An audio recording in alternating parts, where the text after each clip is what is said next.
안녕하십니까. 한반도 안보전략연구원 본부장 김학입니다. 오늘은 트럼프 미 대통령의 정가의 고도인 압박과 거리 외교가 상대국들에게 이용당하는 것에 대해서 살펴보고자 합니다. 트럼프 이 정부가 출범한 지 벌써 4개월이 지났습니다. 지난 4개월간 트럼프는 자신만의 특유 압박과 거리 외교를 전개해왔습니다. 트럼프 압박과 거리 외교는 극단적인 압박을 통해 위기를 고조시키다가 결국에는 뒤로 물러서면서 승리를 선언하는 것이었습니다. 그리고 그 과정에서 자유, 인권, 민주주의, 동맹 등 가치는 전혀 안정이 없고 오로지 자신의 정치적 이익과 미국의 이익을 우선시하였습니다. 그러나 지난 4개월간 트럼프의 외교 성적은 기대에 못 미친다는 것이 중론입니다. 그 이유는 트럼프 1기 정부 당시 이미 트럼프 외교 전술을 겪은 상대 국가들이 미리 트럼프 외교 전술에 대비를 해왔고 오히려 한술 더 떠 트럼프 외교 전술을 그대로 트럼프에 적용하기 때문이었습니다. 그 대표적 예가 중국, 러시아 그리고 중동 국가들입니다. 트럼프는 전 세계를 상대로 상호 관세를 통한 관세 전쟁을 벌이면서 중국에는 145% 관세를 부과했으나 시진핑은 미국에 먼저 손을 내미는 다른 나라와는 달리 협상을 거부하고 미국에 보복 관세를 부과하면서 경제적 고통에도 불구하고 끝까지 버티는 자세를 보였습니다. 트럼프 1기 정부 당시 미국과 무역 전쟁을 벌이면서 트럼프를 겪어본 시진핑은 트럼프 압박 전술을 익히 알고 있었기 때문이었습니다.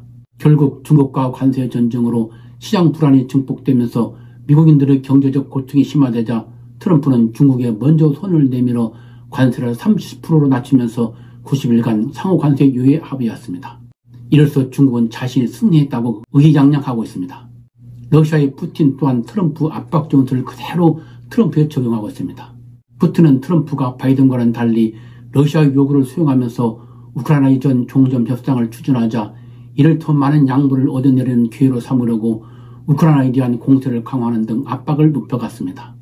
이러한 푸틴의 태도로 종전 협상에 진전이 없자 트럼프는 4월 26일 우크라이나와 광물 협정 체결 등 관계를 강화하고 5월 8일에는 러시아 측에 30일간 휴전 합의를 요구하는 등 러시아를 압박해 나갔습니다. 그러나 푸틴은 미국 요구를 무시하고 오히려 우크라이나에 대한 드론 공격을 강화하면서 5월 11일에는 우크라이나에게 이스탄불에서 대화를 개최할 것을 제안했습니다. 이에 우크라이나가 미러 정상에 참여하는 3국 정상회담을 역제안하고 트럼프도 이를 지지하면서 참석 가능성을 내비쳤으나 푸틴은 이를 거절하고 우크라이나와의 대화에 예상보다 훨씬 낮은 직급 인사인 블라디미르 메딘스키 크렘린궁 보좌관을 보내는 등 미국에 대한 압박을 강화했습니다. 결국 5월 19일 트럼프와 푸틴 간의 2시간에 걸친 통화에서 트럼프가 30일간 휴전선언 요구를 처리하고 러시아와 우크라이나 간 직접 협상을 강조하는 등 한 발 뒤로 물러서는 모습을 보임으로써 푸틴에게 외교적 승리를 안겨주는 결과를 가져왔습니다. 이에 따라 푸틴은 향후 협상에서 유리한 지위를 확보하기 위해 우크라이나에 대한 공격을 지속하는 등 압박을 계속 강화하고 있는 중입니다. 한편 중국과 러시아와 달리 미국과 대립할 힘이 부족한 사우디 등 중동 국가들은 트럼프 거래 외교의 전술을 알고 이를 요격하면서 이득을 취했습니다.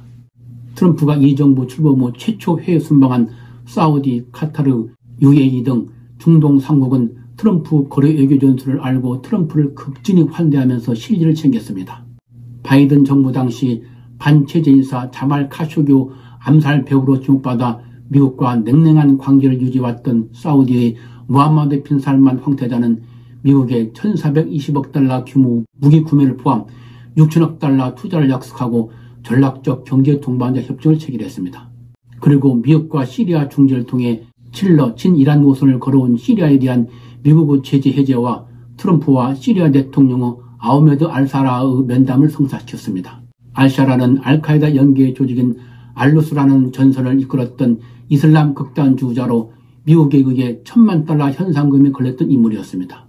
트럼프는 알사라와의 회동에서 시리아는 아주 역사적으로 무엇인가 할 위대한 기회를 갖게 될 것이라고 말하였고 알사라는 미국에 자국 내 자원 개발을 요청했습니다.